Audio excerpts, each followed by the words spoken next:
నమస్కారం అందరికీ. ఇప్పుడు మనం చాప్టర్ 9లో ఎస్సే ఆన్సర్ చూద్దాము. ఎస్సే ఆన్సర్లో మీకు ఒక ఇంపార్టెంట్ క్వశ్చన్ ఉంది. సో ఇంపార్టెంట్ క్వశ్చన్ ఏంటో మనం ఇప్పుడు చూద్దాము. Explain the various factors which led to the agitation for a separate Telangana state. Agitation అంటే ఏం లేదు, fight. So Telangana separate state రావాలని చెప్పి ఏం ఫైట్ చేశారు, వీటిలో ఫ్యాక్టర్స్ ఏంటివి అని అడుగుతున్నారు. సో ఇది మన question. The Telangana regional marked by trilingular character of Marathi, Kannada and Telugu speaking people remained as an independent state from 1948 to 1956 in Indian Federation. Visalandra movement favored the merger of Telangana with Andhra state. ఇక్కడ ఏమైందంట, తెలంగాణ రీజన్లో అంటే తెలంగాణలో 3 types of language మాట్లాడే వాళ్ళు ఉంటారంట. ఎవరెవరు? మరాఠీ అంటే మహారాష్ట్ర వాళ్ళు, కన్నడ అంటే కర్ణాటక వాళ్ళు, ఇంకా తెలుగు స్పీకింగ్ వాళ్ళు కూడా ఉంటారంట. ఇంకా మనకి ఎప్పటి నుంచి ఇండిపెండెన్స్ స్టేట్ అయిందంటే తెలంగాణ 1948 నుంచి 1956 వరకు మనకి ఫ్రీడమ్గా ఉన్నారంట. తర్వాత ఏమైందంట, విశాలాంధ్ర మూమెంట్ వల్ల తెలంగాణ ఇంకా ఆంధ్రాని మర్జ్ చేసినారంట, అంటే ఒకటి చేసినారంట. With the assurances given by the gentlemen's agreement. ఏదైతే జెంటిల్మెన్స్ అగ్రిమెంట్ వల్ల మనకి కొన్ని అష్యూరెన్సెస్ అంటే కొన్ని ఫ్యాక్టర్స్ లేదంటే వాళ్ళ అడ్వైజర్స్ వల్ల ఏమైందంట, Telangana leaders accepted to join Andhra and formed Andhra Pradesh. తర్వాత ఏదైతే జెంటిల్మెన్ ద్వారా వచ్చిన అగ్రిమెంట్స్ వాళ్ళ అడ్వైజర్స్ ఉంటాయి కదా, ఆ అడ్వైజర్స్ వల్ల ఏమైందంట, తెలంగాణ లీడర్స్ ఏం చేశారంట, ఆంధ్రతో జాయిన్ అవ్వడానికి యాక్సెప్ట్ చేసిరంట. యాక్సెప్ట్ చేసి November 1, 1956లో తెలంగాణ ఇంకా ఆంధ్రాని ఒకటి చేసినారంట. But successive governments in Andhra Pradesh did not work to satisfy the aspirations of Telangana people. అట్లా మర్జ్ అయిన తర్వాత తెలంగాణ పీపుల్కి నచ్చలేదంట అట్లా మర్జ్ అవ్వడము. The various factors led to the breakout of agitation for separate Telangana state in 1969 and 2001 to 2014. ఏమైందంట, అట్లా రెండు ఆంధ్ర ఇంకా తెలంగాణ మర్జ్ అయిన తర్వాత తెలంగాణ పీపుల్కి నచ్చలేదంట. సో వాళ్ళు ఏం చేసినారంట, వాళ్ళకి సపరేట్ తెలంగాణ కావాలని చెప్పి మళ్ళీ ఫైట్ చేసినారంట. ఎప్పటి నుంచి ఎప్పుడో ఫైట్ చేసినారంట, ఫస్ట్ 1969లో ఫైట్ చేసినారంట, మళ్ళీ స్టాప్ చేసినారంట. తర్వాత మళ్ళీ 2001 నుంచి 2014 వరకు ఫైట్ చేసినారంట తెలంగాణ సపరేట్ స్టేట్ కోసం. ఎలా ఫైట్ చేసినారో చూద్దాము, ఎందుకు ఫైట్ చేసినారో కూడా చూద్దాము. Telangana people were subjected to exploitation of denial of opportunities of the natural resources. ఏవైతే న్యాచురల్ రిసోర్సెస్ ఉన్నాయో అవన్నీ ఆంధ్ర పీపుల్కి వెళ్తున్నాయంట, తెలంగాణ పీపుల్కి ఏమి ఇస్తలేరంట. Injustice done in public employment and sharing of river water. Public ఎంప్లాయ్మెంట్లో కూడా మనకి తెలంగాణ వాళ్ళకి ఇన్జస్టిస్ అయిందంటే, ఇంకా షేరింగ్ ఆఫ్ రివర్ వాటర్ కూడా మొత్తం ఆంధ్ర వాళ్ళకే ఇస్తున్నారంట. తెలంగాణ సర్ప్లసెస్ వర్ డైవర్టెడ్ అంటే మన తెలంగాణకు వచ్చిన ఇన్కమ్ కూడా మొత్తం మనకి ఇస్తలేరంట. Provisions of gentlemen agreement were not followed. ఏవైతే జెంటిల్మెన్ అగ్రిమెంట్లో ఉన్న ప్రొవిజన్స్ ఉన్నాయో అవేం ఫాలో అవ్వట్లేదంట. On 1st November 1956, State Andhra Pradesh was formed with N. Sanjeeva Reddy as Chief Minister. 1st November 1956లో ఆంధ్ర స్టేట్ ఫామ్ అయిందంట. ఎవరి ద్వారా? సంజీవా రెడ్డి అనే వ్యక్తి చీఫ్ మినిస్టర్ ఉండే అంట. However no deputy chief minister లేరంట. ఎందుకు లేరంట, జెంటిల్మెన్ అగ్రిమెంట్లో ఏమన్నా ఉందంట, ఒక చీఫ్ మినిస్టర్ ఏమో ఆంధ్ర నుంచి అయితే డెప్యూటీ చీఫ్ మినిస్టర్ ఏమో తెలంగాణ నుంచి అవ్వాలి.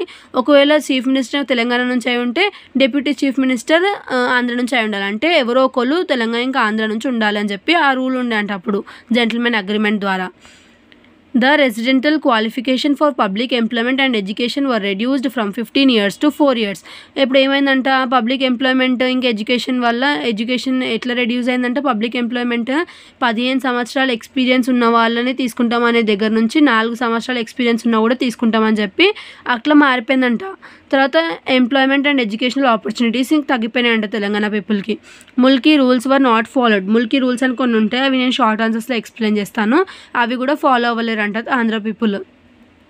Telangana regional committee was abolished. మొత్తం తెలంగాణలో ఉన్న కల్చర్ని మొత్తం అన్నిటిని ఏం ఫాలో అవ్వలేదంట. Through the contribution of revenue from Telangana region was always high, more than 40% people in Telangana was below poverty line. Telangana వాళ్ళలో మొత్తం 40% మొత్తం పేదరికంలోనే ఉంటున్నారంట. ద ఎడ్యుకేషన్ ఫెసిలిటీస్ కూడా చాలా పూర్గా ఉన్నాయంట. ఎవరికి? తెలంగాణ పీపుల్కి. చాలా మెజారిటీ వరకు రివర్ వాటర్ ఎవరికి వెళ్తున్నాయంట, ఆంధ్ర వాళ్ళకి వెళ్తున్నాయంట. Because of unequal distribution of river water to cultivation area or convertible to arid areas. తర్వాత ఏమైందంట, రివర్ అంటే ఏవైతే రివర్ వాటర్ ఉన్నాయో అవి కూడా మెజారిటీ ప్రకారం మొత్తం అన్నీ ఆంధ్ర వాళ్ళకి వెళ్తున్నాయంట. మన తెలంగాణకి కల్టివేషన్కి వాటర్ లేకుండా మొత్తం అన్ని భూములు అన్నీ ఏమైపోతున్నాయంట, ఎండిపోతున్నాయంట. ఎరిడ్ అంటే ఎండిపోవడం అంటే droughts. The above factors resulted in the growth frustration among the youth of Telangana. ఇలా చేస్తున్నారుగా మొత్తం ఆంధ్ర వాళ్ళు. ఈ లెవెల్ పాయింట్స్లో చెప్పాను కదా, లెవెల్ 12 పాయింట్స్లో తెలంగాణ వాళ్ళకి ఏమేమి అన్యాయం చేస్తున్నారు ఆంధ్ర వాళ్ళు, ఇవన్నీ చూసి యూత్కి ఏమైందంటే ఫ్రస్ట్రేషన్ వచ్చిందంట. సో వాళ్ళు సపరేట్ తెలంగాణ కావాలని చెప్పి ఏం చేసినారంట, ఫైట్ చేసినారంట 1969లో. తర్వాత ఏమైందంట, Telangana and later uncompromising movement for separate Telangana was first 1969లో ఫైట్ చేసినారంట. మళ్ళీ కొంచెం స్టాప్ చేసి మళ్ళీ 2001 నుంచి 2014 వరకు ఫైట్ చేసినారంట. అప్పుడు తెలంగాణ వచ్చిందంట. సో ఇది మనకు చాలా ఇంపార్టెంట్ క్వశ్చన్ ఎస్ఏ ఆన్సర్లో. ఇప్పుడు ఇంకొక ఇంపార్టెంట్ క్వశ్చన్ చూద్దాము. Discuss the formation of Telangana as the new state of Indian union. Telangana అనేది మనకి న్యూ స్టేట్గా ఫామ్ అయింది కదా, సో దాని గురించి రాయమని చెప్తున్నారు. ఫస్ట్ తెలంగాణ మనకి ఎలా ఫామ్ అయిందంట, 29th స్టేట్గా ఫామ్ అయిందంట. ఏ రోజు ఫామ్ అయింది, 2 జూన్ 2014 రోజు వచ్చింది మనకి Telangana. Telangana became a reality only after a long struggle of 60 years కష్టపడితే మనకు తెలంగాణ వచ్చిందంట. తర్వాత state of Hyderabad was liberated in 1948 from the rule of Nizam but it merged with Andhra. First మన దగ్గర సపరేట్ తెలంగాణ ఉండే అంట, అప్పుడు ఏమైందంటే ఆంధ్రతో మర్జ్ అయిందంట. అప్పుడు మనకు నచ్చలేక మళ్ళీ తెలంగాణ కోసం ఫైట్ చేస్తే అప్పుడు 2 జూన్ 2014లో వచ్చిందంట. But successive government in Andhra Pradesh did not work to satisfy the aspirations of Telangana people. మన తెలంగాణ పీపుల్ని సాటిస్ఫై చేయలేదంట ఆంధ్రప్రదేశ్ వాళ్ళు మోసం చేస్తున్నారంట తెలంగాణ వాళ్ళని. సో మనం సపరేట్ తెలంగాణ కోసం ఫైట్ చేసినామంట. అందుకే Telangana people was subjected to severe exploitation, injustice done to them sharing in natural resources. అంటే మనకి ఏమేమవుతున్నాయంటే, మనకి ఎడ్యుకేషన్ ఆపర్చునిటీస్ ఇవ్వలేదంట, ఎంప్లాయ్మెంట్ ఆపర్చునిటీస్ ఇవ్వలేదంట, న్యాచురల్ రిసోర్సెస్ కూడా అన్ని వాళ్ళే తీసుకున్నారంట, రివర్ వాటర్ కూడా మనకు చక్కగా ఇవ్వాలంట. చాలా సివియర్ ఎక్స్ప్లాయిటేషన్ అంటే మనం చాలా తీవ్రంగా కష్టపెట్టినారంట వాళ్ళు. జెంటిల్మెన్ అగ్రిమెంట్స్ ఏవైతే ఉన్నాయో అంటే అందులో ఏమైతే అడ్వైజెస్ ఉన్నాయో అవన్నీ ప్రొవిజన్స్ని కూడా వాయిలేట్ చేసిరంట. ఇంకా ముల్కీ రూల్స్ కూడా ఫాలో అవ్వలేదంట Andhra people. All these factors made అంటే ఇవన్నీ ఫ్యాక్టర్స్ అంటే మనం మంచి చూసుకోకుండా తెలంగాణ పీపుల్కి ఏమో ఆపర్చునిటీస్ ఇవ్వట్లేదు కాబట్టి తెలంగాణ పీపుల్కి ఇంకా స్టూడెంట్స్కి అందరికీ కోపం వచ్చి సపరేట్ తెలంగాణ కోసం ఫైట్ చేసినారంట. ఫైట్ చేసినందుకు మనకి తెలంగాణ వచ్చిందంట. సో తెలంగాణ వస్తే ఎప్పటి నుంచి ఎప్పుడు 2001 నుంచి 14 వరకు ఫైట్ చేస్తే మనకి జూన్ 2, 2014లో తెలంగాణ వచ్చిందంట. వచ్చిన తర్వాత ఏమేమైందో చూద్దాము. The moment for separate state of Telangana took a crucial turn in 2001. 2001లో చాలా క్రూషియల్గా జరిగిందంట సపరేట్ తెలంగాణ కావాలని చెప్పి. ఎవరు అప్పుడు ఉండే అంట, కేసీఆర్ సార్ ఉండే అంట, కె చంద్రశేఖర్ రావు సార్ ఉండే అంట. ఏం చేసినాడంట, తెలంగాణ రాష్ట్ర సమితిని క్రియేట్ చేసినాడంట. ఎవరు, KCR. People from all walks of life including employees, teachers, students, women's, ఇంకా చాలామంది పొలిటికల్ లీడర్స్ జాయిన్ అయ్యారంట దేంట్లో, సపరేట్ తెలంగాణ మూమెంట్లో. కె చంద్రశేఖర్ రావు సార్ ఏం చేసినారంట, ఫాస్ట్ అంటే ఉపవాసం ఉండే అంట సపరేట్ తెలంగాణ కోసం. తర్వాత సెంట్రల్ గవర్నమెంట్ సెటప్ శ్రీకృష్ణ కమిటీని క్రియేట్ చేసిందంట. ఏంటిది, సెంట్రల్ గవర్నమెంట్. ఎందుకు, తెలంగాణ సపరేట్ కావాలని చెప్పి వీళ్ళు ఫైట్ చేస్తున్నారు. సో దానికోసము ఇది క్రియేట్ చేసిందంట శ్రీకృష్ణ కమిటీని.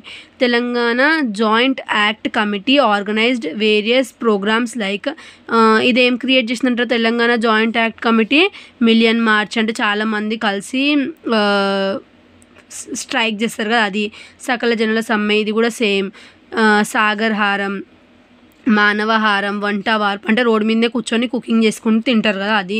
In support of separate statehood for Telangana అంటే మాకు సపరేట్ స్టేట్ కావాలని చెప్పి ఇవన్నీ చేసినారంట. తర్వాత ఎమ్మెల్యేస్ ఇంకా ఎంపీస్ ఎవరైతే తెలంగాణ స్టేట్కి బిలాంగ్ అవుతుండే అంటే వాళ్ళు కూడా సపోర్ట్ చేసినారంట ఈ మూమెంట్కి. మొత్తం తెలంగాణ మొత్తం అప్పుడు ఏం స్లోగన్తో ఊగిపోతుండే అంట, జై తెలంగాణ అనే స్లోగన్తో ఊగిపోతుండే అంట. అంటే మొత్తం మారుమూలిందంట ఆ స్లోగన్తోని. Because of the intensity of movement union parliament passed AP reorganisation act 2014 to create Telangana.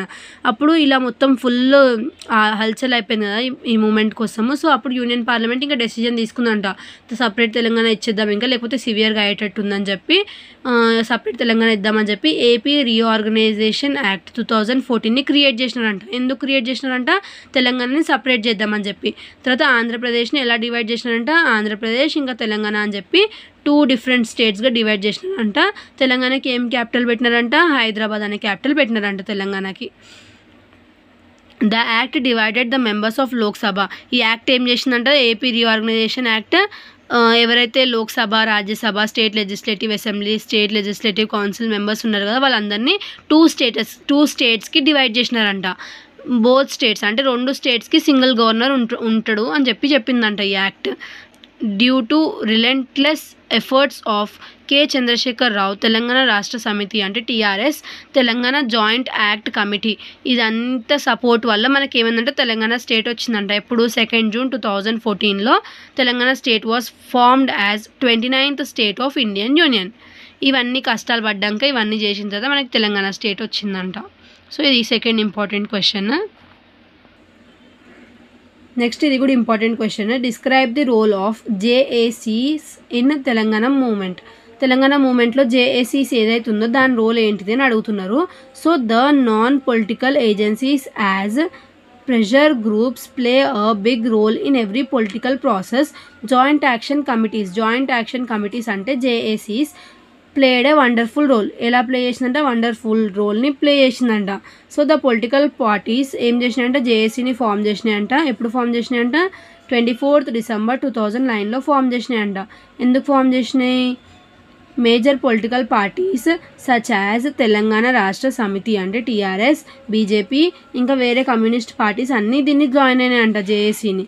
తర్వాత ఎవరైతే Osmania university political science professor ఉన్నారో ఎం కోదండ రామారెడ్డి, అతను కూడా ఈ ప్రొటెస్ట్ అతని ద్వారా అంటే జేఏసీ ఇతని వల్లనే వచ్చిందంట. ఎవరైతే కోదండ రామారెడ్డి గారు ఉన్నారో అతని ద్వారానే వచ్చిందంట ఈ జేఏసీస్ movement. The political JAC undertook various protest program. ఇది ఏం చేసిందంట? చాలా ప్రొటెస్ట్ని ప్రోగ్రామ్స్లో పాల్పంచుకుందంట JAC. For fighting the cause for Telangana separate Telangana కావాలని చెప్పి ఫైట్ చేయడానికి. These programs includes million march, Manavaharam, Sakala Janula Samme, Sagaraharam, jail Bharo, rail Roko, Vanta Varpu, ఇవన్నీ మూమెంట్స్ జరిగినాయంట దీనిలో. ఎందుకు? సపరేట్ తెలంగాణ కోసం. In these programs all the sections of society have taken part. ఇందులో ఏమైనా అంటే అన్ని వర్గాల వాళ్ళు పాల్పంచుకున్నారంట, అంటే అందులో పార్టిసిపేట్ చేసినారంట. Thousands of Telangana workers were arrested. తెలంగాణలో వర్క్ చేసే వాళ్ళు వేల మంది అరెస్ట్ అయినారంట. The state government used police, military, paramilitary forces for illegal and made illegal house అరెస్ట్లు కూడా జరిగినాయంట. Confiscation of private vehicles to make the programs fail. ఇట్లా అందరిని అరెస్ట్ చేసి అలా చేయడం వల్ల ఈ ప్రోగ్రామ్ ఫెయిల్ అయిపోయి, అంటే తెలంగాణ కోసం ఫైట్ చేస్తున్నారు కదా, ఆ ప్రోగ్రామ్ని ఫెయిల్ చేద్దామని చెప్పి అలా చేసినారంట చాలామంది ఫోర్సెస్. తర్వాత ఏమైంది? But the government could not touch the emotions of the Telangana people and all the programmes were highly successful. ఎవరు గవర్నమెంట్ వాళ్ళు ఏం చేయలేకపోయినంట మన ఎమోషన్స్ని తెలంగాణ పీపుల్వి. సో వాళ్ళు ఏం చేసినారంట? అన్ని ప్రోగ్రామ్స్లో మనం సక్సెస్ అయితేనే ఉన్నామంట. తర్వాత all the sections of people ఎవరెవరు? School children, house wives, old people, ఇంకా చాలామంది పార్టిసిపేట్ చేసినారంట ఈ ప్రోగ్రామ్ని సక్సెస్ఫుల్ అవ్వడానికి. పొలిటికల్ జేఏసీ మెనీ అదర్ జేఏసీస్ అంటే ఓన్లీ పొలిటికల్ జేఏసీయే కాదు, ఇంకా చాలా జాయింట్ యాక్షన్ కమిటీస్ కూడా ఇందులో పార్టిసిపేట్ చేసినాయంట. ద ఎమర్జెన్స్ ఆఫ్ కుల సంఘాస్, caste associations and forming JAC, ఇవి ఇలా ఫామ్ చేయడం వల్ల ఏమైందంటే మన తెలంగాణ మూమెంట్లో ఒక మంచి మెసేజ్ వచ్చిందంట, అంటే తెలంగాణ మూమెంట్ ఇంకా సక్సెస్ అవ్వాలి అని చెప్పి. తర్వాత beside this the students belonging to different organisation with multiple ideologies, doctrines have come together to form students JAC. Prominent among them were in Osmania university. అంటే చాలామంది స్టూడెంట్స్ కూడా పార్టిసిపేట్ చేసినారంట. తర్వాత జేఏసీ ఏమో చాలా వండర్ఫుల్ రోల్ ప్లే చేసిందంట తెలంగాణని form చేయడానికి. ఇందులో మొత్తం తెలంగాణలో పీపుల్ అందరు కష్టం వల్లనే తెలంగాణ వచ్చిందంట. ఇంకా ఏదైతే in this way the non political agencies in this way the non political agencies ఏవైతే ఉన్నాయో వాళ్ళందరూ కూడా చాలా కష్టపడ్డారంట. జేఏసీ ఉండడం వల్లనే ఒక రీజన్ అంట, జేఏసీ కూడా ఒక రీజన్ అంట తెలంగాణకు ఫ్రీడమ్ రావడంలో. సో ఈడ 13 పాయింట్స్ ఉన్నాయి, 10 పాయింట్స్ రాస్తే చాలా ఎగ్జామ్లో. ఇక్కడితో మనకి ఎస్ఏ ఆన్సర్స్ కంప్లీట్ అయినాయి. నెక్స్ట్ వీడియోలో మనం షార్ట్ ఆన్సర్స్ చూద్దాము, చాప్టర్ 9వి. Thanks for watching.